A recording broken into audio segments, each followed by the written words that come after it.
I want you to cast your mind back to around 2011. A simpler time. YouTube was still in its infancy, with the largest creators on the site being guys like Smosh when they were both still friends, and Ray William Johnson. Great games were coming out left, right, and center with Skyrim, Arkham City, LA Noire and its realistic facial animations, Saints Row 3, and fucking Dance Central 2, I don't know. And I was a fat 12-year-old who looked like Gibby from iCarly. Now obviously, little fat me didn't really have any money, so I couldn't go out and buy these big budget games, but I didn't care about that, because I knew where to find the good stuff for free. Oh yeah, that's some good shit right there. Wouldn't you agree, ma'am? Happy Wheels was fucking huge back in the day. Like, it's almost weird to think about how damn popular this little Flash game was. Practically everyone was playing it. The game took over YouTube for a long ass time. It seems like every YouTuber and their mum did a video on this game, with multiple YouTubers like Pewdiepie, uberhaxornova, and jacksepticeye having over 100 episodes each, with the videos being pumped out at a daily rate. Wow, imagine uploading more than 10 videos a year. What losers.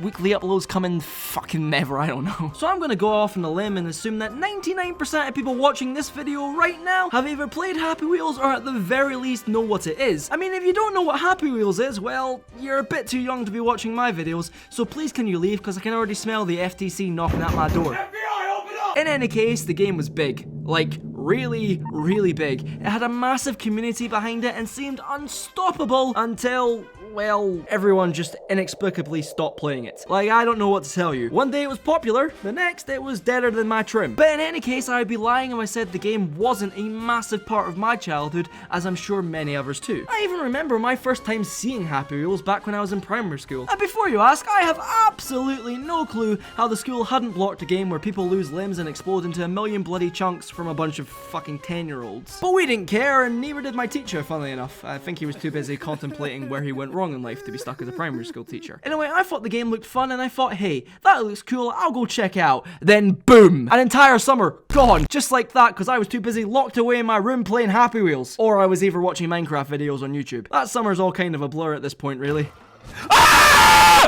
However, my friends, I have some terrifying news. Happy Wheels will be dead soon. Yeah, as I'm sure you all know, Happy Wheels is a Flash game, and Flash is kind of going out of style a little bit right now. Adobe made an announcement that they will no longer be supporting Flash Player plugins, and are, in their words, planning to end-of-life Flash by 2020. That's who thought that was a good way to end it? Who thought end of life was a good phrase to use? That doesn't even make grammatical sense. Who fucking wrote this? Basically, that means Flash games like Happy Wheels and websites like Cool Mask games are going to become a thing of the past very, very soon. So for the sake of nostalgia, I wanted to revisit a game I haven't played in years and see why it blew up so quickly and died, oh sorry, end of life just as fast. Now, I haven't played Happy Wheels in well over 5 years, and all I could really remember of the game was its funny ragdoll physics, where every character had an inability to use their legs, and the best they could do for walking was turning into Bray Wyatt, and of course I couldn't forget the many, many, many ways you could die. Oh sorry, did I say die? I meant end of life. So I was a bit surprised when I came back onto the game and played a map called Godwin the Goat, where I didn't play as any of the characters the game has to offer. I wasn't an overweight woman on a scooter, I wasn't a problematic father, I wasn't Santa. Yeah, we'll get to that later. But instead, I was a goat. Yeah, I don't really know what I was expecting, to be honest, given the name. This map is a completely user-created level. Everything you see has been made in the map editor, which is fucking impressive. I mean, just look at it. It has little animations for different things the goat can do, some super impressive visuals, and even little voice boxes to help you through the level, or for the goats to insult you. Like this one, saying I need to get more exercise.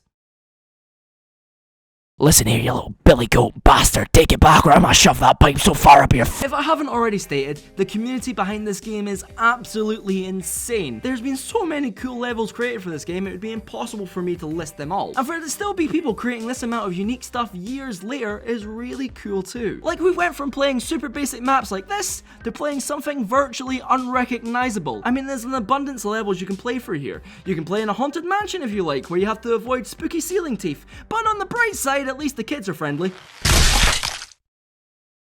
This is why Mom doesn't fucking love you! You can play on the Total Wipeout course, try to be a Pokemon, hell, even Temple Run is here, which dates the game horribly, but it's a fun time nonetheless, even if the enemy doesn't actually understand the point of the game. Where the fuck are you going? There's levels like rope swings, where you don't even need the vehicle you're attached to, all you need to do is eject, grab onto the rope, and swing about until you reach the end. There's levels where you get called a legend for throwing knives at people, and there's also levels with cool little stories attached to them. Like this one where a giant gorilla with wings is taking over the earth. Someone get Matt Reeves on the phone, I have a perfect idea for a sequel to Dawn of the Planet of the Apes fuck. Or if you're like me, you'll go for something simple. You'll go for some good old backyard wrestling, grabbing random civilians in midair and pile driving them into what appears to be a greenhouse. The variation and creativity in these levels is probably a massive part of why Happy Wheels stayed so popular for so long. But in saying that, Happy Wheels at its core is a pretty simple game. It's basically like Sonic or Mario if the basic laws of physics applied. Oh, my leg! You need to get from point A to point B while avoiding any obstacles that are placed in your way. It just so happens that these obstacles come in the forms of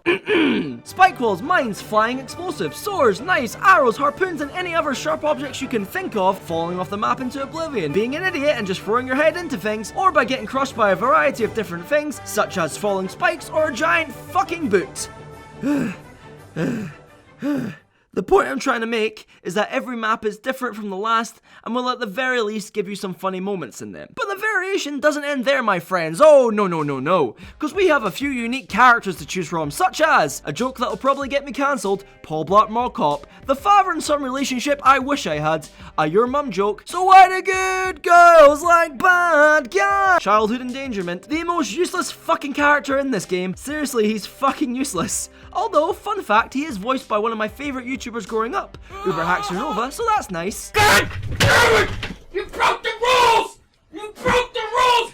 Everyone's gonna be mad because you broke the rules! You've got Santa and his problematic treatment of staff, Indiana Jones 5 back with a false hip, either the worst or best advertisement for lawnmowers, and finally the embodiment of a Hawaiian t-shirt. Some of these characters are better than others, although they do all have unique things attached to them, such as some can fly, like the Hawaiian t-shirt dude or Santa, apparently through the power of staff abuse, and this poor fuck has jet engines attached to his wheelchair. Now for a lot of these levels you can pick what characters you want to play as, which is cool and all, but it leads to a few problems. One being that some characters simply don't function well in certain levels. Am I being a good Pokemon yet? Or alternatively, function far too well. Because the game would constantly be updating with new characters, maps that had been previously made obviously didn't take into account what non-existent characters at the time could do. Meaning that maps that used to be seemingly impossible, or at the very least, really fucking difficult, were now way too easy. But in saying that, some of the later characters are impossible to control anyway, so most of the time you'll just end up playing as either Mr. Swagway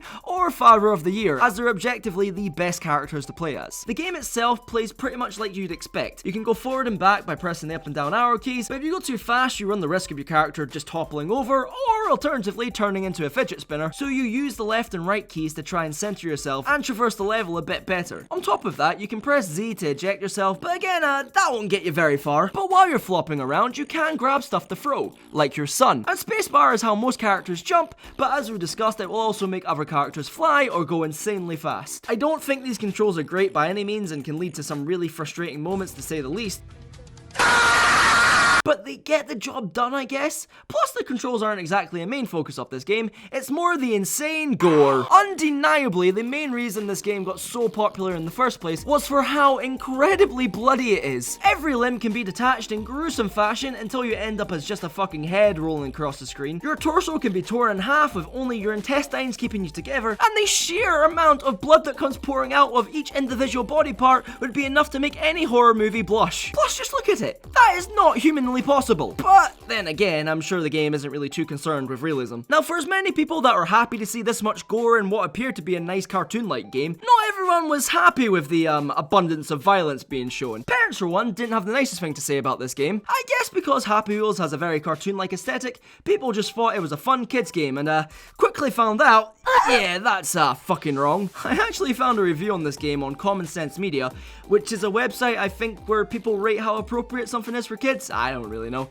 But anyway, I found this review by one Ethan C, and it is just beautiful. Very violent do not let your get play it. Sometimes intestines come out and lots of blood and gore. I remember a lot of gore. Even Call of Duty Black Ops 3 is better since it has a filter. So buy your kids Black Ops 3 if they want to kill someone. Now, I don't know about you, but I see a couple of problems with this. But I think my main concern is I don't think buying Black Ops 3 is the best option for a kid that wants to murder someone, Ethan. I would just give them Down Central 2, to be honest. Now, at first, all this blood and gore is great. It's fun to play this game and see all the creative ways you can die and go through all these creative maps and whatnot, but I think the more you play, the more the game starts to get old. Happy Wheels is a simple concept, and there's only so many times I can see cartoon characters die horrifically before I become a little numb to it. Basically, what I'm trying to say is the novelty wears off pretty quickly, and that's probably the biggest factor in why the game fell off the map in the first place. So many YouTubers were playing this game at one point, and it got to a stage where you couldn't go on the site without seeing a thumbnail with one of these fuckers on it. So as a result, I think most people, YouTubers included,